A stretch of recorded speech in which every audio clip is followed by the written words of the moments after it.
Hey everybody, what's up and welcome back to today's video guys. And today guys, I'm going to go ahead and be showing you how to go ahead and log weight on the ladder.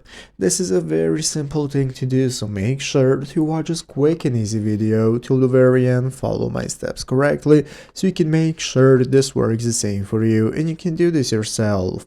But yeah guys, let's get straight into it. So the first thing we want to do is to go ahead and open up the official ladder application if you have not already. So if you do not already have it downloaded, what you want to do is go ahead and open up the App Store on your mobile phone, open up the App Store, search for ladder, find application and install it. So after installing and opening it up, this is going to be the home page you're greeted by. From here we can get started. The first thing you need to keep in mind is that you need a pro subscription to be able to use the ladder application, either that or to have the free trial that is offered to you once you open up the application for the first time.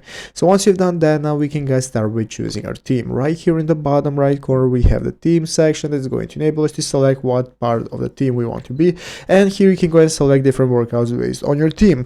Once you've done that, go to the workout page and then we can get started with our workouts. So to log weights on the ladder app, you simply enter the weight and reps into the journal for each movement during your workout. So you're going to open up your workout right here and click the start workout option. That's going to enable you to take a look at all the workouts and exercises you're doing, and you're going to go and tap on those exercises. It's going to enable you to select what kind of sets you're doing, time, effort, what kind of weight you're doing, if they are body weight or not, and just like that you can go ahead and log weight on the ladder application. So I hope this video was helpful. If it was, make sure to leave a like, subscribe to the channel. Thanks for watching, take care and bye.